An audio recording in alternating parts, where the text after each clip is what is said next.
It's the Real Estate Podcast, brought to you by ANZ Home Loans for financial well-beings. And welcome back to another episode of the Real Estate Breakfast. I don't know why I'm sounding so chirpy on this Monday morning. The weekend went way too fast, but we've got more property news, trends and information to talk about, haven't we? As heard on iHeartRadio, Spotify, Apple Podcasts and Amazon this morning. Yes, I hope you had a fantastic weekend, whatever you were involved with, especially around real estate. And a Monday, yes, May the 13th today. And just a reminder, if you've got a suggestion and would like to get in touch with us, our email address is myrealestatepodcast@gmail.com. Now, this morning we're going to be talking more about the sustainable housing and living, which is a subject that we were talking about a few weeks ago. And it was a fascinating discussion because so many of us are simply not getting the basics on sustainable house design right. Some will say that we are miles off the pace when it comes to other countries, and they would be right. If you're planning right now a new house design, this conversation coming up next is one that you will not want to miss out on. And go back a few weeks ago to April the 22nd to hear part one of this conversation. So let's welcome back this morning Shannon Battisson to help unlock some more information on making a home more sustainable, especially more warmer in winter. And Shannon, I felt that we really did have to get you back this morning because we just didn't cover everything the first time round. No, we couldn't stop talking. Thank you so much for having me back. Now, I wanted to talk about this whole shift towards sustainability and high energy ratings, which is influenced in part by rising living costs. But not all people, Shannon, can actually afford to do this, which I'm imagining is hugely frustrating.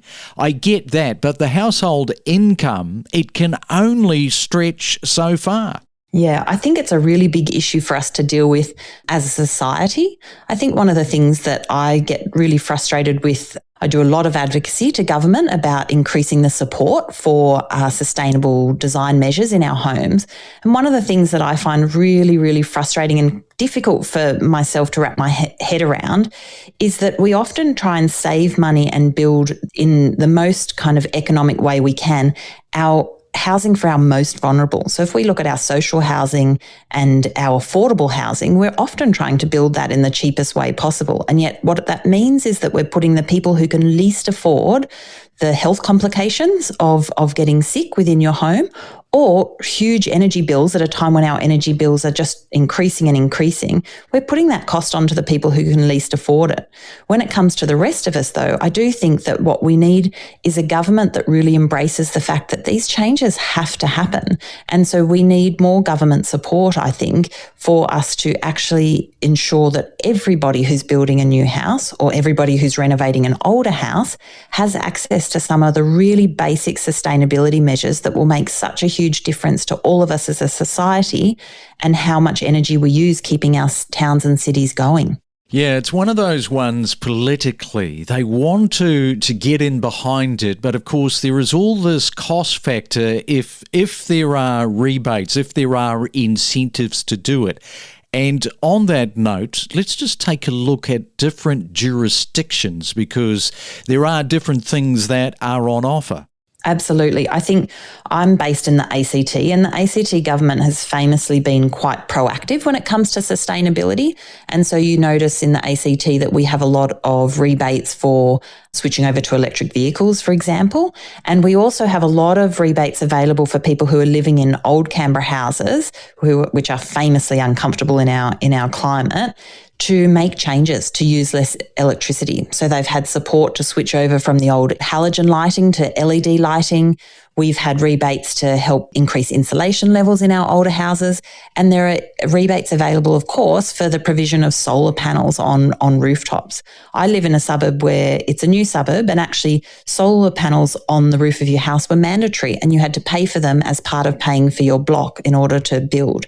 And I think that there's those measures getting us some of the way, but we really need a government to commit and be very brave, I think, in how they support households to actually invest in these things that actually save all of us down the track. Yeah, no, well spoken. And, these features, they can include, of course, insulation, the double glazing coupled with extensive solar panel coverage that you talked about to significantly cut energy costs. Those are all of the ones that we know about. But what about some of the aspects that people might not have thought about when it comes to sustainability? Look, I think orientation of your house is actually the single biggest thing that we've lost sight of, that's not in any way new, but that makes such a huge difference to the amount of energy and the amount of comfort available in your home. So one of the things that we do a lot of work with is having clients who have committed to build a volume build, for example, and they get us in to have a look at that build. And it's a really simple kind of effort to go through to have a look at that plan on the specific block that they are going to build it, and make sure that the windows are going on the right side of the house. So not even necessarily upgrading the windows if the budget can't afford it, but making sure those windows go on the right side of the house so that they're not going to be weak spots in the performance of the house. Making sure that insulation is going where it really, really needs to go. And that kind of, whole of community thinking, I think. There's a real reticence between architects and builders at times. I think we've got a real thing to overcome, because I think when it comes to sustainability, what we need is homeowners, government, builders and architects all working together to make sure that those really simple things that actually probably don't cost anything at all get thought about before we start, work on site. I know that people listening will be thinking, really? The windows going in the wrong place? But that is a fundamental basic mistake that is happening multiple times every day right across Australia. People are building these homes where they're just not, as you say, thinking about basic things like windows, and it really does sort of boggle the mind. It also applies to sustainability, how people don't know all the facts, how people are, in a lot of aspects, are in the dark when it comes to this. Yeah, it does. And it's not for a lack of information out there, but I think one of the things that we come up against is that people find it a bit daunting, the level of information that's out there. There's some really great Facebook pages that talk about, efficiency in housing, and lots of great, social media accounts that you can follow to kind of get tips. But one of the best things I find to help clients who are really early in that journey of understanding what, could help is government resources like the Your Home website. So something that just really breaks it down to, here are some principles about making sure you put the windows on the right side of the house so that they get good sunlight in and they're easy to protect from bad sunlight. Making sure you put insulation in your builds. Believe it or not, there's plenty of houses that get built around Australia to this day that don't have insulation. Making sure that you use the best windows that your budget can afford, and then making sure you actually plant a garden around your house. One of the things that I think is the most difficult, especially in our new suburbs where we're getting really difficult effects of heat island effect, is that people surround their house with concrete. And on really hot summer days and when we're getting longer and longer heat periods, all of that concrete just heats up and then releases that heat back into your house.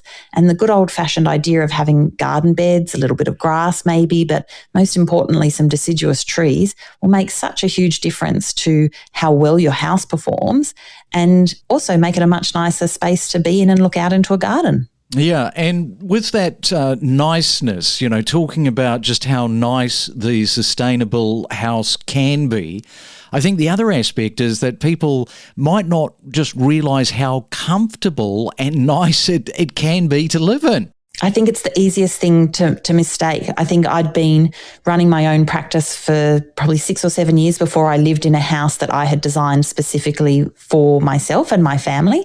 And one of the things that actually caught me off guard was that coming out of an old Canberra house, I hadn't realised how much of my own personal energy I expended every day bringing the kids home from daycare, keeping them in their coats because it would be -2 inside the house, trying to get the fire going and the heating going. And it would be half an hour, 45 minutes minutes before the house was warm enough for me to take the children's coats off.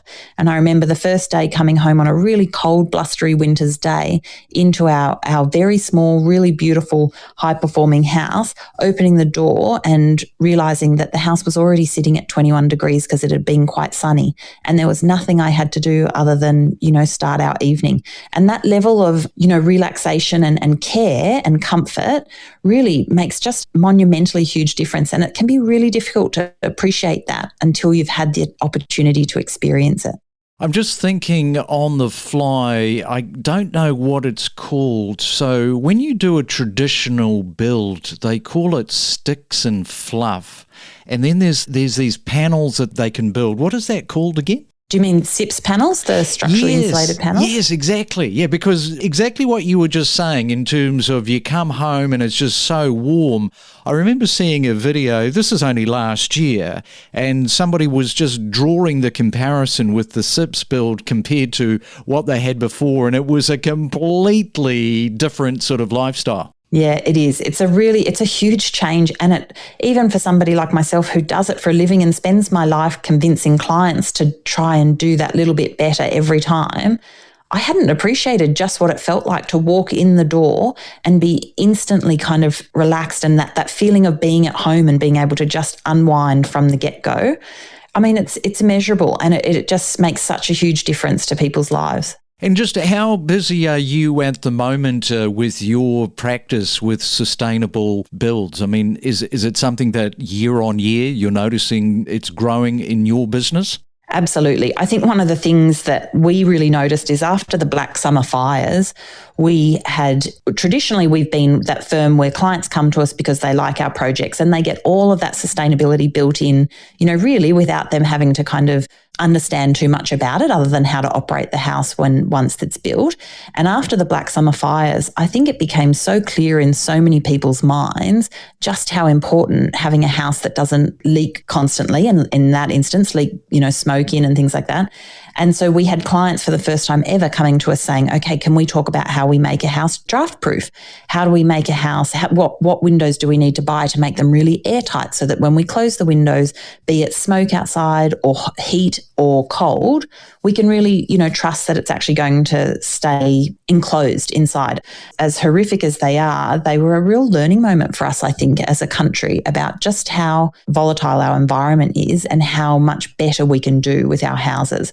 So we're really fortunate to have lots of clients who trust us to take them on this journey. Really encourage people wherever they are around the country to get in touch with all the different types of people who can help guide them through these processes and really give them the benefit of lots of years of experience in this area. And of course, just going back to that first podcast that we did a few weeks ago, just to end up on so important, north facing. Absolutely. If it's the one thing you get right, north facing is the best start that you can do. All right, well, great. I feel educated, Shannon. Thank you so much for coming back onto the Real Estate Breakfast this morning. Part 2 of our discussion about sustainable living. Well overdue. Thanks for contributing. Look, thanks so much for having me. If you're confused about the property market, don't be. Unlock and educate yourself with the latest trending analysis and interviews. You have your traditional investors who are really all about the longer term capital growth. And we've got this new investor who's more about looking at buying a property as a stepping stone for the future that they may live in down the track. Yeah, that is the real irony here, because there will be these investors that have done the rent vesting with absolutely no instinct or desire to live in that area, as you say. And then circumstance catches up and they find themselves having to live in this particular property. Have you found that? A lot of these investors or rent investors are now looking at buying a suburban house as distinct from a unit as their first investment property, and potentially down the track, they're open to living in that property. What they're looking for is a little bit different from your traditional investor who's all about the longer term capital growth. We connect you to the best real estate information across Australia. The Real Estate Podcast.